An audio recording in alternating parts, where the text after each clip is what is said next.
Peti mati ini tiba di medan tanpa suara, tanpa dokumen dan tanpa nyawa yang utuh. Aris berangkat membawa sejuta harapan untuk keluarganya. Tapi yang kembali hanyalah raga dengan jahitan misterius yang tak masuk akal bagi korban kecelakaan. Apa yang sebenarnya terjadi di Selangor? Mengapa ada rekaman suara terakhir yang seolah sengaja dihapus? Sebelum kita bongkar konspirasi besar yang mengorbankan pahlawan devisa kita ini, mari kita kirimkan doa sejenak untuk Aris dan seluruh TKI yang sedang berjuang di luar sana. Coba tuliskan di kolom komentar. Dari kota mana Anda menonton video ini? Mari kita tunjukkan bahwa TKI tidak berjuang sendirian. Dan jika Anda peduli dengan keadilan bagi saudara-saudara kita, klik tombol subscribe sekarang. Karena kebenaran tidak boleh dikubur bersama peti ini. Hujan deras mengguyur kota Medan seperti ratapan langit yang enggan berhenti. Di sebuah rumah kayu sederhana di pinggiran Sunggal, keluarga Aris sedang bersiap menyantap malam yang telah 2 kali dihangatkan. Menunggu kepulangan anak sulung yang janjinya selalu terucap manis lewat sambungan telepon 2 minggu sekali. Tapi malam itu, yang datang bukan suara khas Aris yang serak karena debu pabrik, melainkan bunyi klakson ambulans yang mengerikan, meraung di tengah rintik hujan yang mulai reda. Ayah Aris yang lututnya rematik membuka pintu kayu dengan gemetar. Di hadapannya, 2 pria asing berjaket basah berdiri di samping sebuah ambulans putih lusuh dengan plat nomor yang bahkan tidak ia kenali. Mereka bertutur singkat dan kaku dalam logat asing. Kami antar jenazah TKI dari Pelabuhan Belawan. Nama Aris Simanjuntak. Tewas kecelakaan kerja di ladang sawit Selangor. Tidak ada surat dari rumah sakit. Tidak ada stempel konsulat. Hanya secari kertas berbahasa Melayu yang tulisannya nyaris luntur terkena air. Rumah yang biasanya harum dengan wewangian kapur barus dan kopi tubruk itu, tiba-tiba dipenuhi bau antiseptik dan tanah basah yang meresap dari peti kayu sederhana.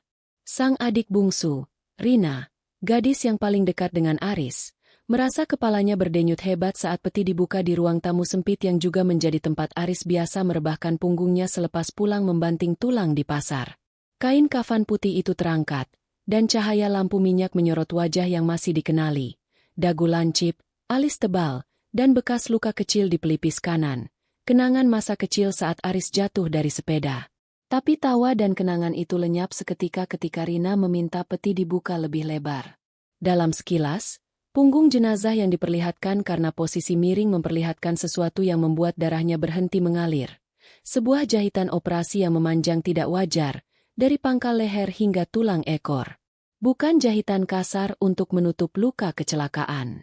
Ini jahitan ahli, rapi, simetris. Seperti bekas bedah besar yang dilakukan di ruangan steril nan dingin. Tidak mungkin itu hasil dari tubuh yang ditabrak truk sawit atau tertimpa pohon kelapa sawit seperti yang diklaim dokumen palsu itu. Mata Rina menatap punggung abangnya. Hening. Hanya suara tetes air dari atap seng yang bocor terdengar seperti detak jam kematian. Kenapa otoritas di seberang sana begitu terburu-buru mengirimkan jasad ini? Mengapa tidak ada satupun stiker rumah sakit Malaysia yang biasanya ditempel di peti setiap pemulangan jenazah pekerja migran resmi?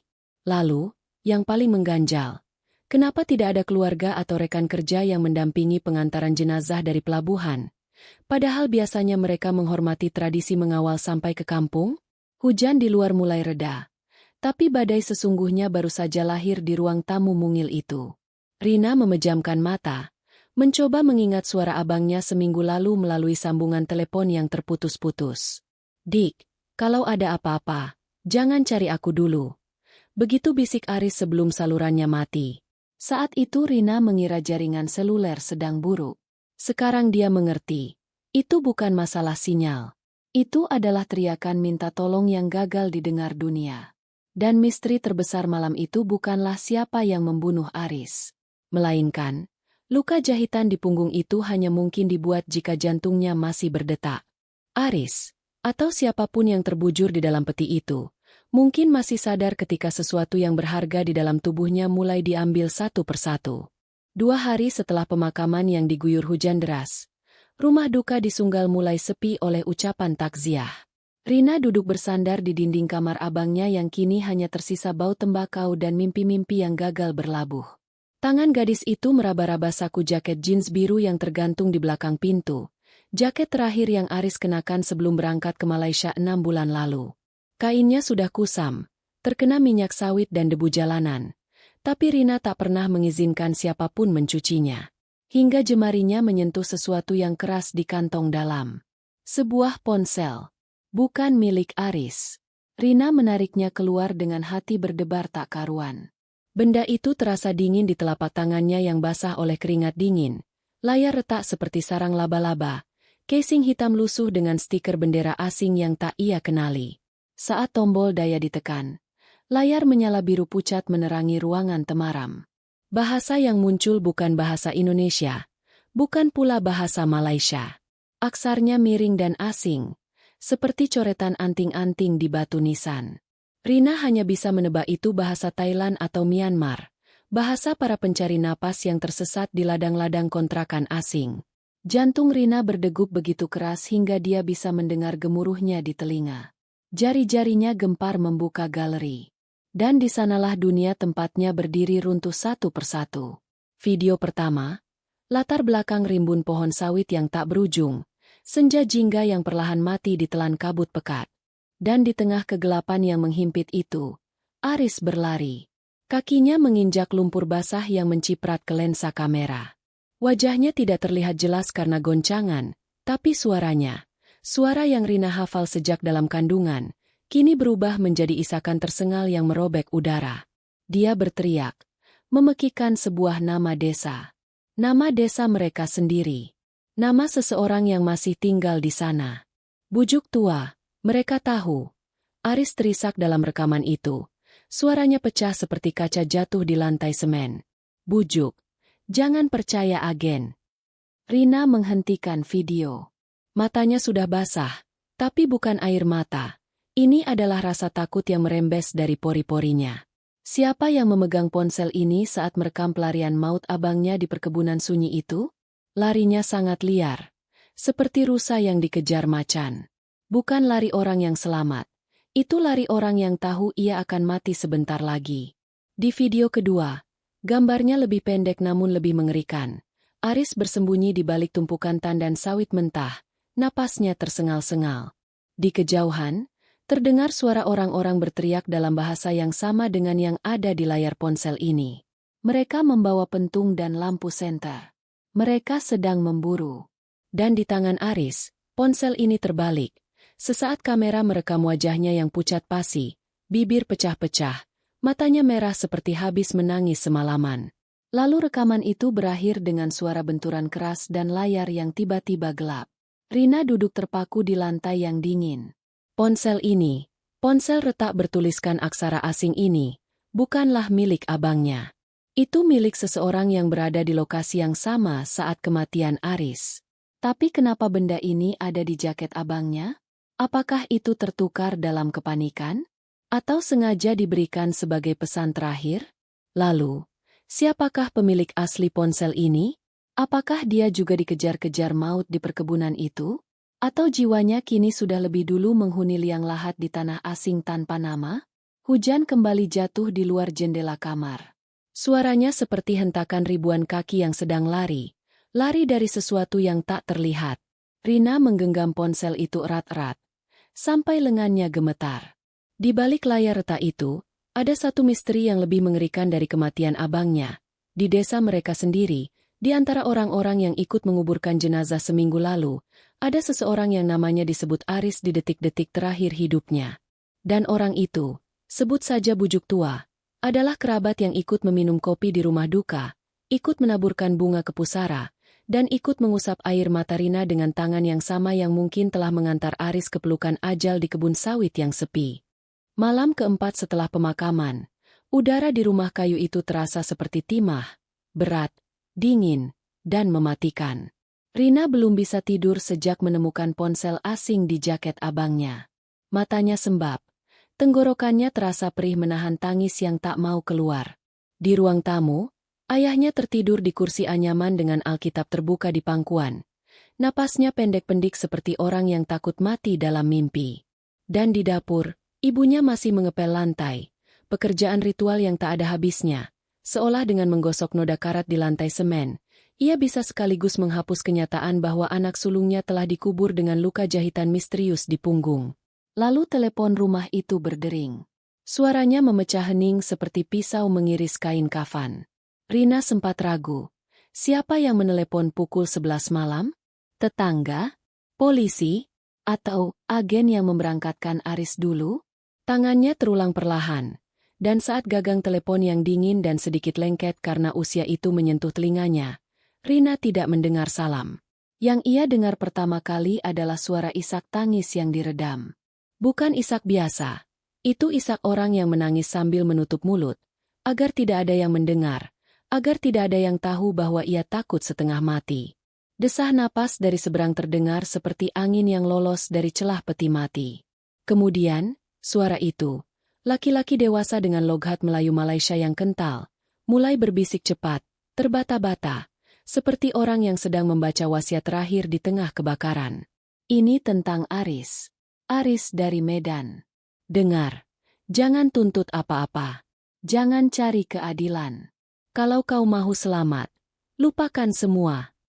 Suara itu gemetar hebat, seperti jari-jari yang memegang telepon sambil menggigil karena demam atau ketakutan. Rina bisa mendengar dentuman keras di latar. Suara pintu kayu dirobohkan? Atau hantaman tinju ke dinding kontainer? Lalu laki-laki itu membocorkan rahasia yang membuat bulu kuduk Rina berdiri seperti sengatan listrik. Aris, katanya, tidak pernah bekerja di pabrik resmi seperti yang tertulis di surat kontrak palsu yang diumumkan keluarga saat takziah. Aris adalah satu dari puluhan TKI ilegal yang disekap di sebuah lokasi rahasia di pedalaman Selangor. Sebuah perkebunan sawit yang tidak bernama, tidak ada di peta, tidak ada di GPS. Tempat itu, bisik si penelepon, adalah kandang manusia. Pagarnya kawat berduri. Setiap malam terdengar teriakan dalam 5 bahasa berbeda. Indonesia, Myanmar, Kamboja, Nepal, dan Thailand. Semua berdoa kepada dewa-dewa yang berbeda, tapi semua meminta hal yang sama, pulang. Rina ingin berteriak, tapi suaranya tertahan di tenggorokan seperti duri. Yang bisa ia lakukan hanyalah mendengarkan. Mendengar suara ketakutan murni dari seorang laki-laki dewasa yang mungkin tidak akan pernah melihat kampung halamannya lagi. Penelepon itu berkata bahwa dia kabur 3 hari sebelum Aris tewas. Dia melihat sendiri bagaimana majikan-majikan itu, bukan satu, tapi kawanan, memperlakukan para TKI seperti ternak. Makanan sekali sehari, nasi basi dan air sungai. Mereka yang sakit dibiarkan membusuk di sudut gubuk. Dan yang melawan suara itu berhenti. Hanya isakan yang tersisa. Lalu bisikan paling pelan. Aris dipukul karena tahu terlalu banyak. Dia merekam semuanya. Suara di seberang mulai pecah. Rina mendengar langkah kaki berat di lantai kerikil. Lalu suara pintu besi digedor. Pria itu berteriak pelan. Bukan ke Rina, tapi ke seseorang di sampingnya. Mereka datang. Jangan lacak nomor ini. Dan sebelum Rina sempat membatin satu doa pun, panggilan itu terputus. Bukan seperti putus sinyal biasa, tapi seperti sambungan telepon yang diputuskan dengan paksa dari seberang, diikuti suara benturan keras dan teriakan laki-laki yang sama, kali ini memeki kesakitan. Di rumah kayu yang sunyi itu, hanya suara tetesan air dari keran dapur yang masih menetes. Rina menatap gagang telepon yang masih ia genggam. Keringatnya membasahi plastik hitam tua itu. Dari balik jendela, angin malam membawa bau tanah basah dari kuburan Aris yang baru sepekan dangkal. Tapi sekarang, Rina tahu satu hal yang lebih dingin dari tanah. Suara penelepon tadi, yang memperingatkannya agar tidak menuntut apapun, mungkin sudah tidak bernapas lagi di dunia ini. Dan keluarga Aris baru sadar bahwa mereka tidak sedang menghadapi satu pembunuh, tapi jaringan panjang yang akarnya menjalar sampai ke desa mereka sendiri. Dan akar itu, perlahan tapi pasti, mulai merambat masuk rumah mereka malam itu juga. 37 jam setelah telepon misterius itu terputus dengan suara teriakan yang membeku di udara, Rina hampir meyakini bahwa kewarasannya mulai rapuh seperti dinding rumah tua yang dimakan rayap. Setiap kali ponsel asing di sakunya bergetar, setiap kali bayangan lelaki bertubuh besar melintas di depan rumah, jantungnya akan melompat seperti ikan di tanah kering. Tapi yang datang bukanlah ancaman, bukan polisi, juga bukan mayat kedua. Yang tiba di pagi buta setelah subuh adalah sebuah paket tanpa nama pengirim, tanpa perangko, tanpa jejak digital apapun. Hanya bungkusan kardus coklat lusuh yang diletakkan begitu saja di atas pagar seng rumah mereka. Rina menemukannya saat membuka pintu untuk mengambil air wudhu. Paket itu terasa dingin ketika disentuh. Seperti benda yang semalaman diembun. Bau tanah dan minyak solar masih melekat di permukaan kardus. Seperti paket itu ikut menyelundup dalam kolong truk kontainer selama perjalanan ribuan kilometer dari pelabuhan ke perkampungan. Saat jemarinya merobek lakban coklat yang lengket, Rina merasakan sesuatu yang aneh. Di dalam paket itu, benda pertama yang ia raba adalah permukaan halus dan sedikit berminyak. Sebuah paspor. Bukan paspor biasa. Paspor milik Abang Aris. Darah Rina terasa berhenti mengalir di pelipis. Buku kecil berwarna hijau laut itu terbuka dengan sendirinya di tangannya yang gemetar. Seperti halaman Alkitab lama yang diterbangkan angin. Dan di halaman-halaman di dalamnya, ada pemandangan yang membuat lututnya nyaris lemas. Deretan stempel keluar masuk perbatasan Malaysia-Indonesia yang tidak pernah ia ketahui sebelumnya. Bukan stempel resmi imigrasi di bandara, tapi cap-cap kecil berwarna ungu pucat dan hitam pekat, dengan kode pelabuhan tikus, Dumai, Belawan, Port Klang, dan satu lagi yang namanya bahkan tidak terdaftar di peta resmi manapun. Nama pelabuhan itu ditulis tangan dengan pulpen murahan. Kuala Langat Utara, tiada rekod. Ini bukan paspor pekerja migran yang pulang pergi secara legal.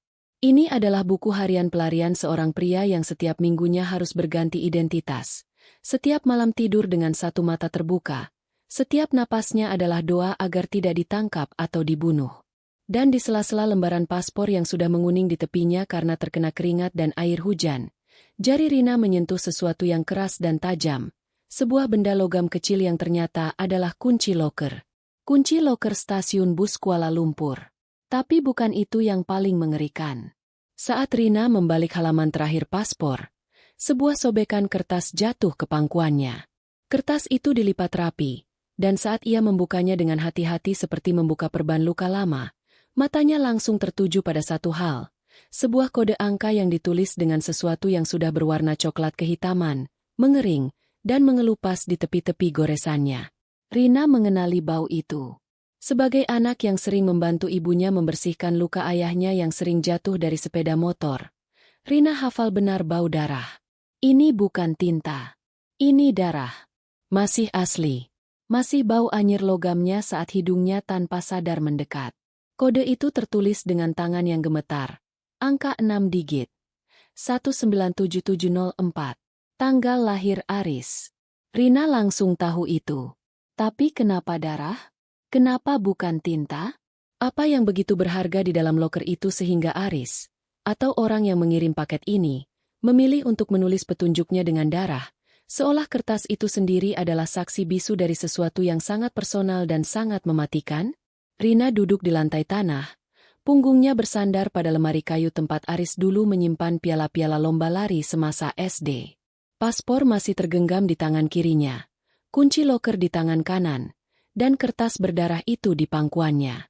Angin dari celah dinding membawa aroma anyir dari daun pisang yang membungkus kue tradisional tetangga. Aroma yang dulu biasa ia hirup saat Aris masih ada, saat dunia masih bisa ditebak. Tapi kini, di pagi yang sunyi itu, Rina hanya bisa membayangkan abangnya berdiri di suatu malam di pelabuhan tikus, di tengah guyuran hujan deras, dengan tangan yang sama yang dulu pernah mengelus kepalanya. Kini menekan pena ke selembar kertas, menuliskan angka terakhir yang tersisa di hidupnya. Sementara darah mengalir dari suatu luka yang tidak pernah ia ceritakan kepada siapapun. Loker stasiun bus Kuala Lumpur. Kode 197.704. Apapun isinya, Rina tahu satu hal. Aris menyimpannya dengan taruhan nyawa.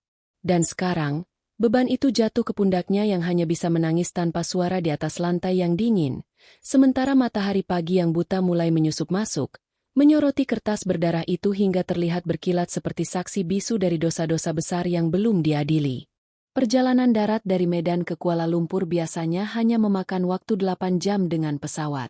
Tapi Rina memilih jalan yang lebih panjang, lebih gelap, lebih berdebu, dan lebih penuh dengan aroma minyak solar basi dari bis antar kota yang memuatnya bersama puluhan penumpang lain yang matanya kosong seperti ikan di pasar. 2 kali ia berganti kendaraan. Sekali ia hampir ditolak petugas imigrasi karena visa yang mendadak bermasalah. Dan 3 kali ia harus memejamkan mata saat bis melewati perkebunan sawit yang tak berujung. Pemandangan yang kini membuat dadanya sesak karena di sanalah abangnya mungkin menghabiskan hari-hari terakhir sambil menahan teriakan. Namun, ironi paling pahit tidak ditemukan Rina di ladang sawit atau di stasiun bus Kuala Lumpur. Ironi itu sudah menunggunya di kantor kumuh di lantai 2 sebuah ruko di kawasan Pudu, tempat alamat agensi yang memberangkatkan Aris tertulis samar di kartu nama yang terselip di paspor. Kantor itu sudah tutup.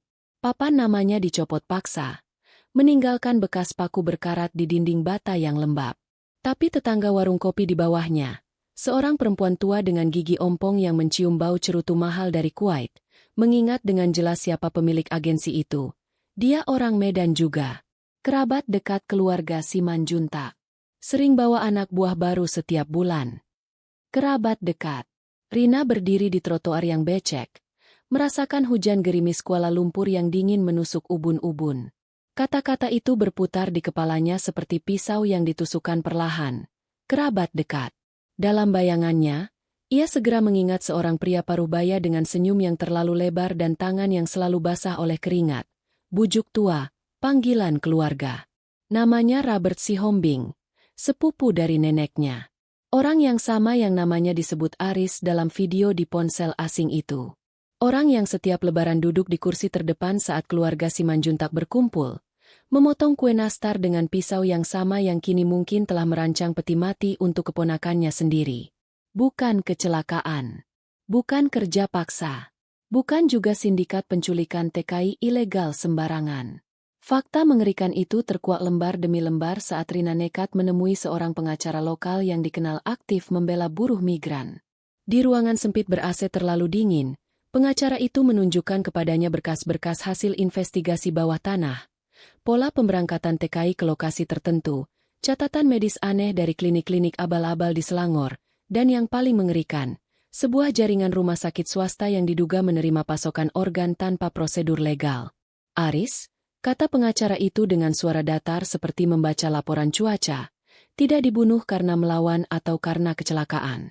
Aris dijadikan sasaran sejak awal, diincar, dipilih, dan dikorbankan karena profil darah dan jaringannya cocok dengan daftar tunggu seorang pembeli kaya dari luar negeri yang bersedia membayar ratusan ribu ringgit untuk ginjal, hati, dan kornea mata. Rina muntah di kamar mandi pengacara itu. Bukan karena kehamilan, tapi karena realitas bahwa tubuh abangnya, tubuh yang sama yang dulu menggendongnya saat banjir bandang melanda desa, tubuh yang sama yang berpeluh setiap hari memikul karung beras di pasar, telah diperlakukan seperti persediaan suku cadang di gudang gelap. Dan yang lebih menjijikan, bujuk tua tidak melakukannya karena dendam atau kebencian. Ia melakukannya karena utang lama keluarga. Hutang ayah Aris yang tak pernah lunas kepadanya sejak 20 tahun lalu, seharga 1 petak sawah yang kini telah berubah menjadi ruko 4 lantai di pinggiran Medan. Di ruangan dingin itu, Rina memegang foto abangnya yang terakhir, foto paspor dengan latar biru pudar. Matanya menatap lurus, polos, penuh mimpi bahwa Malaysia bisa mengubah nasibnya. Ia tidak pernah tahu bahwa surat kontrak yang ia tanda tangani di meja bujuk tua, di ruang tamu yang sama tempat mereka biasa makan lemang saat lebaran, sebenarnya adalah surat kematian yang telah dinotariskan oleh orang dalam. Darah dagingnya sendiri. Luar kantor, hujan masih turun.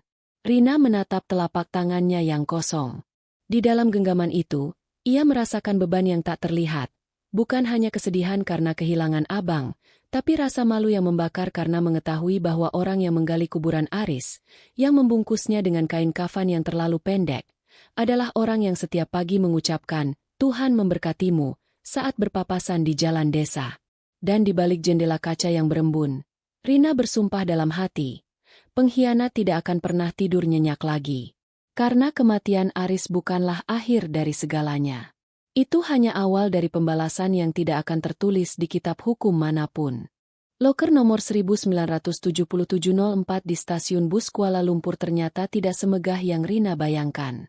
Bukan brankas baja, bukan kotak tersembunyi di balik poster, melainkan rak besi berkarat di lorong sempit yang bau pesing dan debu jalanan, tempat para buruh harian biasa menyimpan ransel tipis berisi baju ganti. Kuncinya nyaris macet saat Rina memutarnya dengan tangan gemetar. Tangannya yang sama yang 3 bulan lalu masih memegang erat tangan abangnya di pelabuhan. Berbisik, cepat pulang, Bang. Tapi ketika pintu loker terbuka dengan bunyi letupan pelan seperti tulang patah, isinya hanya satu benda. Sebuah flash disk hitam polos, tanpa stiker, tanpa label, tanpa tulisan apapun. Flash disk itu terasa hangat saat Rina mengambilnya. Meskipun pagi itu udara Kuala Lumpur dingin menusuk tulang. Mungkin kehangatan itu sisa panas dari ratusan tangan yang menyusuri koridor ini. Mungkin juga itu adalah ilusi. Otaknya yang lelah menciptakan sensasi agar ia masih percaya bahwa abangnya pernah menyentuh benda ini dengan tangan yang sama yang mengajarinya mengail ikan di sungai belakang rumah. Rina memasukkan flash disk itu ke ponsel lamanya dengan adaptor murahan yang dibeli dari toko pinggir jalan. Dan dalam hitungan detik, seluruh dunia yang ia kenal runtuh untuk kedua kalinya. Video pertama. Ruangan temaram dengan lampu neon berkedip-kedip seperti detak jantung yang akan mati. Ada meja panjang, kursi-kursi lipat, dan sesosok pria gemuk berbaju batik yang Rina kenali betul. Bujuk tua, duduk berseberangan dengan seorang pria berkulit sawo matang mengenakan jas hitam tanpa dasi. Pria asing itu berbicara cepat dalam bahasa Melayu logat utara. Sementara bujuk tua mengangguk-angguk seperti ayam dipenggal. Mereka bertiga, bujuk tua, pria jas hitam, dan seorang lagi di luar bingkai kamera yang suaranya berat dan dalam. Suara yang Rina hafal karena itu adalah suara majikan yang biasa membentak-bentak TKI di perkebunan. Itu bukan rekaman amatir. Ini adalah rekaman mata-mata. Mata-mata yang ternyata adalah Aris sendiri. Tapi kejutan itu belum seberapa. Di bagian akhir video, sekitar menit ke-14, kamera yang tadinya tersembunyi di balik tumpukan kardus bergerak sedikit karena seseorang di luar bingkai membuka pintu. Dan dalam sekejap, sorot lampu neon menyapu wajah orang yang selama ini diyakini Rina sudah meninggal dan dikubur di tanah kampung. Wajah Aris. Aris masih hidup. Rina memekik dalam hati. Jari-jarinya menekan tombol pause, lalu play, lalu pause lagi, seperti orang yang ingin membangunkan diri dari mimpi buruk paling nyata. Di layar ponsel yang retak, terlihat Aris berdiri di sudut ruangan. Badannya kurus, pipinya cekung, dan yang paling mengerikan, punggungnya yang sempat dilihat Rina di rumah duka dengan jahitan operasi memanjang itu, ternyata masih utuh. Tidak ada luka. Tidak ada sayatan. Mayat di dalam peti itu, jenazah tanpa identitas yang telah dimandikan, dikafani, dan didoakan oleh seluruh kampung, adalah orang lain. Wajahnya sengaja dirusak parah sebelum dikirim, agar keluarga tidak bisa mengenali. Tapi mulut Aris dalam video itu bergerak. Bibirnya yang pecah-pecah mengucapkan satu kalimat tanpa suara, lantaran mikrofon terlalu jauh. Mereka mengambil tubuh yang salah. Rina menjatuhkan ponselnya. Flash disk jatuh ke lantai stasiun yang becek dan licin oleh air hujan yang terbawa dari pintu masuk. Di sekelilingnya, puluhan buruh asing dengan wajah lelah duduk di kursi plastik, memeluk ransel mereka, menunggu bis malam yang entah akan membawa pulang atau membawa mati. Bau mie instan dan keringat manusia menguar menyengat, bercampur dengan bau solar dari knalpot bus yang mengepul di peron. Rina berlutut di lantai. Air matanya jatuh membasahi ubin yang retak tanpa suara. Bukan tangis bahagia karena abangnya masih hidup.